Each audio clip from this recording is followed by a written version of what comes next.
दोस्तों, आज सभी की जबान पर एक प्रश्न है कि आखिरकार ये युद्ध कब खत्म होगा। अमेरिका ने कहा था कि मेरा केवल 2 सेकंड का काम है और मैं ईरान को इस युद्ध के अंदर हरा दूंगा। लेकिन आज लगभग ये मान के चलिए महीना भर होने को आया है, लेकिन कोई भी ऐसे निशान दिखाई नहीं पड़ रहे हैं, कोई ऐसे सिंबल दिखाई नहीं पड़ रहे कि ये युद्ध खत्म होगा या कहीं ना कोई सीज फायर होगा या कोई समझौता होगा। ऐसा कोई भी एक सिंबल जो है नजर नहीं आ रहा है। ये युद्ध जो है अमेरिका ने सोचा था कि मैं बहुत जल्द इसको जीत लूंगा, लेकिन अब जो है ये बताया जा रहा है कि ये युद्ध जो है मतलब अमेरिका ऑलरेडी एक ट्रैप में फंस चुका है जो कि अनविनेबल इस वॉर को बना रहा है। मतलब कोई भी इस वॉर को नहीं जीतेगा, खासतौर पर अमेरिका। क्या दोनों ही देश इस युद्ध को हार जाएंगे? क्या अमेरिका इस युद्ध को हारेगा या फिर ईरान इस युद्ध को हारेगा? तो ये जो वॉर की कंडीशन अभी बनी हुई है, ये वाकई में एक ऐसी कंडीशन है जिसको आज अमेरिका को विचार करना चाहिए कि अगली बार से किसी देश के ऊपर अटैक करे तो बड़ा सोच समझ कर अटैक करे। हम लोग बड़ा विस्तार से बात करेंगे ट्रंप और आयतुल्लाह खामेनी। अब देखिए, मैं आपको लेकर चलता हूं पहले इतिहास के अंदर। आपको पता होगा कि इजराइल और ईरान पहले मित्र राष्ट्र हुआ करते थे 1979 से पहले, और 1979 के बाद में जैसे ही खामेनी शासन वहां पर आया, उसके बाद में सब कुछ बदल गया। इजराइल को यह लगने लगा, अमेरिका को यह लगने लगा कि ईरान वापस से अपना इस्लामीकरण कर रहा है, और ईरान को यह लगता था कि इजराइल और अमेरिका अपने यानी कि ईरान के देश के अंदर वेस्टर्न कल्चर को जो है यहां पर थोप रहे हैं। इसीलिए इस्लामीकरण को प्रचार प्रसार करने की जिम्मेदारी खामेनी शासन ने जिम्मेदारी ली, जबकि इजराइल पहले इजराइल ईरान दोनों दोस्त हुआ करते थे। तो बात यह है कि वो एक दोस्ती जो है दुश्मनी में कैसे तब्दील हो गई।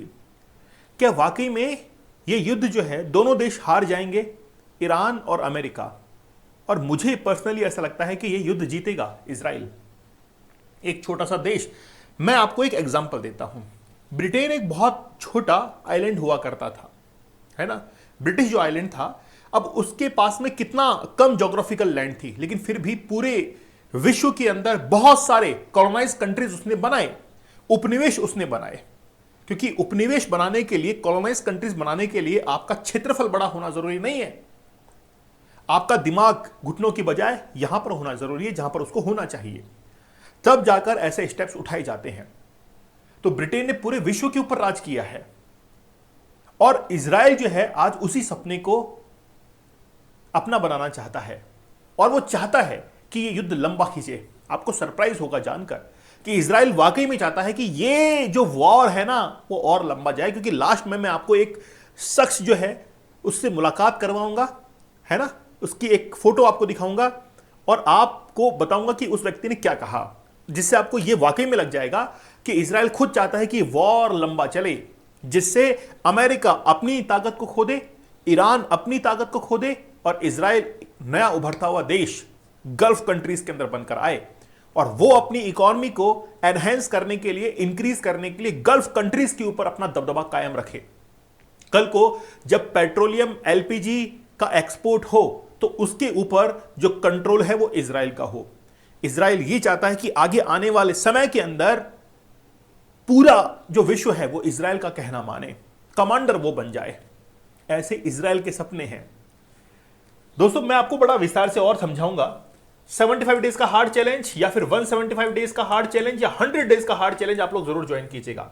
देखिए, इन चैलेंजेस के अंदर मैंने लाइव क्लासेस आपके ली हैं। लाइव क्लास सोचकर देखिए कि कोई इंसान अगर 175 दिन तक एग्जैक्ट टाइम पर लाइव सेशन ले सकता है और आपको वो टेक्निक बता सकता है कि आप इस टेक्निक का इस्तेमाल कीजिए, आप इस एडिक्शन से दूर रहेंगे। आप इन टेक्निक्स का इस्तेमाल कीजिए, आप अपने एग्जाम्स को, अपने बिजनेस को क्रैक करेंगे। क्योंकि जब तक चैलेंज आप एक्सेप्ट नहीं करेंगे तब तक आपकी जिंदगी के अंदर चेंज नहीं आएगा। तो challenge can change your life. बाकी मर्जी आपकी है कि आप इस चैलेंज को एक्सेप्ट करते हैं या नहीं करते हैं।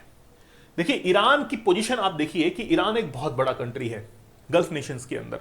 टोटल आठ खाड़ी देश है ना, 8 खाड़ी देश हैं, उसमें से ईरान सबसे बड़ा ज्योग्राफिकल लैंड रखता है। अब यहां पर है ये स्ट्रेट ऑफ हार्मुज।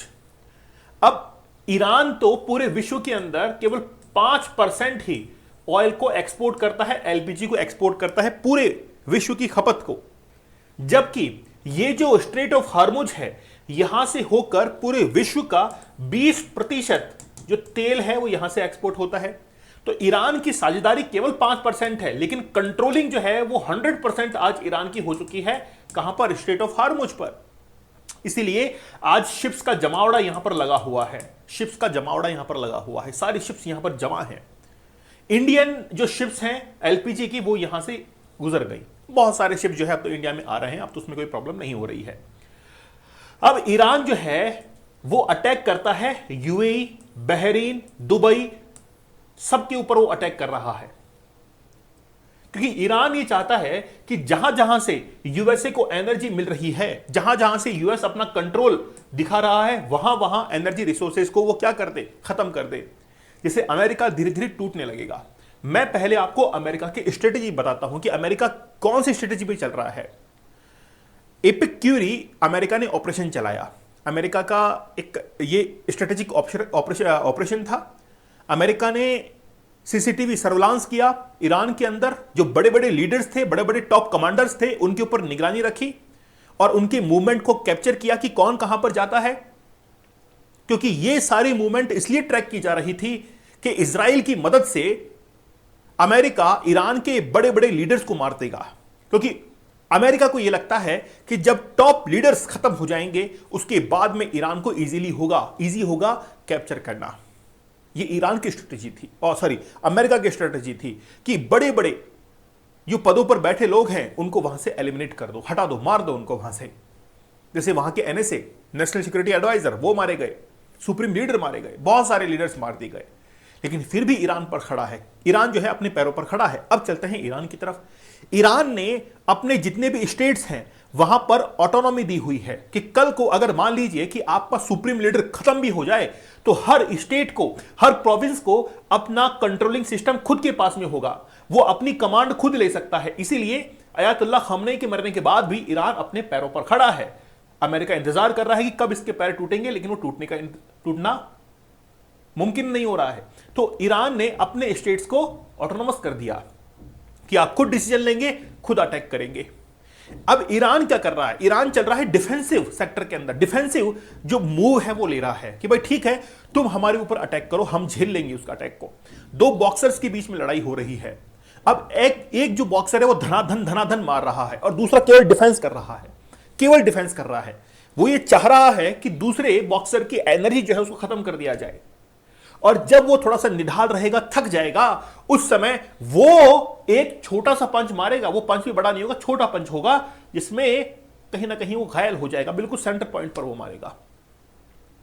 तो ईरान जो है वो बिल्कुल डिफेंसिव पोजीशन में है और अमेरिका ने उसके ऊपर अटैक करना शुरू कर दिया है। जैसे ही अमेरिका थोड़ा रुकता है, ईरान अपने ड्रोन्स का अटैक करता है उसके एयरफोर्स बेस और मिलिट्री बेस के ऊपर, और उसका जो पैसा है उसको बर्बाद करते हैं। क्योंकि अमेरिका को आज घमंड किस बात का है? मैं गर्व नहीं करूंगा, घमंड कहूंगा। और घमंड किस बात का है? अपने पैसे का है, अपने डिफेंस इक्विपमेंट्स का है, अपनी आईटी टेक्नोलॉजी का है। आज हम लोग जिस एआई को यूज करके बड़ा खुश होते हैं ना कि यार देखो हमने एआई सीख लिया, एआई सीख लिया। अमेरिका के पास में जो एआई है, आर्टिफिशियल इंटेलिजेंस सिस्टम है ना, उसका केवल हम लोग 0.0001% यूज करते हैं। पता है इतना खतरनाक एआई अमेरिका के पास में है, लेकिन वो बताता नहीं है दुनिया को, क्योंकि अगर उसने बता दिया कि हम ऐसी पावर से लैस हैं तो सारे दुनिया के देश उसके ऊपर ऑब्जेक्शन करेंगे, उस टेक्नोलॉजी को हासिल करने की कोशिश करेंगे। तो बात यह है कि ईरान बड़ा डिफेंसिव चल रहा है। ईरान केवल और केवल अमेरिका की पूंजी को, पैसे को खत्म करने के लिए लगा हुआ है कि कैसे भी करके इसका पैसा खत्म हो जाए, बस इस स्ट्रेटेजी के ऊपर है। अब इन दोनों कंडीशन के अंदर वॉर कौन जीतेगा? अमेरिका का यह कहना है कि एक खर्ग आइलैंड है, इस खर्ग आइलैंड से ईरान लगभग 95% अपने ऑयल एक्सपोर्ट को और डिफेंस इक्विपमेंट को कंट्रोल करता है। अगर एक बार खर्ग जो आइलैंड है, वैसे तो अमेरिका ने अटैक किया, अगर एक बार इसके ऊपर पूरा कंट्रोलिंग कर लिया तो फिर ईरान जो है वो घुटनों पर आ जाएगा। लेकिन अमेरिका ने तो इसके ऊपर भी अटैक करके देख लिया, ईरान घुटनों पर नहीं आया, मतलब उसका सोचना गलत था। अब पूरी तरीके से स्ट्रेट ऑफ हार्मुज जो है उसको ब्लॉक कर दिया है ईरान ने। अब is Iran firing fewer missile now? Iran ने क्या कर दिया है, अपनी मिसाइल्स जो अटैक करने की क्षमता है उसको कम कर दिया है, क्योंकि ईरान को पता है कि मैं अनटारगेटेड तरीके से अटैक नहीं करूंगा जब तक कोई टारगेट लॉक नहीं हो जाता। ईरान ने देखा कि दुबई के ऊपर अटैक करूंगा ना तो ये सारा वेस्टर्न कंट्रीज के ऊपर जाएगा, क्योंकि दुबई एक ऐसा हब, क्योंकि है तो इस्लामिक कंट्री लेकिन वहां पर जो मॉडर्नाइजेशन है वो वेस्टर्न कल्चर के हिसाब से हुआ, तो सिंबॉलिक ऑफ वेस्टर्न कल्चर। तो ईरान ने कहा कि भाई मैं मिसाइल जो है वो कम दागूंगा, इससे मेरा पैसा बचेगा और मैं टारगेटेड तरीके से अटैक करूंगा। तो डिफेंसिव जो है वो अभी कौन खेल रहा है? ईरान खेल रहा है। तो ईरान की स्ट्रेटेजी क्या है? डिफेंसिव स्ट्रेटेजी है, डिफेंसिव स्ट्रेटेजी है। वो केवल बचना चाहता है, हमला नहीं करेगा ईरान। अगर आज नेगोशिएशन करने के लिए कह दिया जाए तो ईरान सबसे पहले कहेगा कि हम नेगोशिएट करने के लिए तैयार हैं। और नेगोशिएशन क्या होगा? ईरान कहेगा कि हम सबसे पहले तो ये कहेंगे कि हमारे जितने भी रिसोर्सेस खराब हुए हैं, अमेरिका ने तबाह किए हैं, पहले वो रीबिल्ड करे, रिकंस्ट्रक्ट करे। दूसरा कि हमारे ऊपर जो सैंक्शंस लगे हुए हैं उनको हटा दिया जाए, ईरान ये कहेगा। और हमारे यहां पर सरकार नहीं बदलेगी। जिस मकसद के साथ में अमेरिका ने अटैक किया था वो मकसद हम पूरा नहीं होने देंगे। अब देखिए, मैंने आपको क्या कहा था शुरुआत के अंदर, इस युद्ध के अंदर ना तो अमेरिका जीतेगा और ना ही ईरान जीतेगा, क्योंकि ये जो व्यक्ति है, रिसेंटली क्या हुआ, एक प्रेस कॉन्फ्रेंस हुई। ये कौन है? ईरान के इजराइल के एम्बेसडर हैं इंडिया के अंदर। प्रेस कॉन्फ्रेंस के अंदर पूछा गया कि ये युद्ध कब खत्म होगा। साफ तौर पर कहा कि युद्ध, अमेरिका ने कहा कि लंबा चलेगा, है ना। अमेरिका ने खुद ने कह दिया कि अब ये युद्ध थोड़ा सा लंबा चल सकता है। इनकी खुशी उस समय देखी जा रही थी। इनको ये लगता है कि यूएसए की पावर खत्म हो रही है। ईरान जो कि अपने आप को न्यूक्लियर संपन्न बनाना चाह रहा था, अगर वो उसका गेम एंड हो जाएगा तो गल्फ कंट्रीज के अंदर जो दबदबा रहेगा वो इजराइल का रहेगा, क्योंकि 1967 के अंदर जो 6 डे वॉर था उसमें ऑलरेडी इजराइल ने अरब कंट्रीज को हरा दिया था। इसलिए वहां पर अगर कोई सरताज बनेगा तो इजराइल बनेगा और अमेरिका अपनी शक्ति को खो देगा।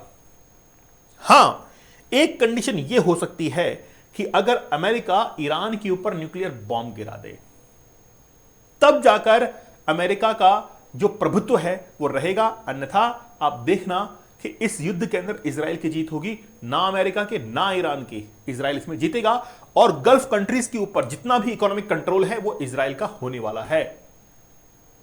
चाहे वो ऑयल एक्सपोर्ट हो, चाहे वो एलपीजी का एक्सपोर्ट हो, हर चीज के ऊपर कमांडिंग जो पावर है वो इजराइल आने वाला है।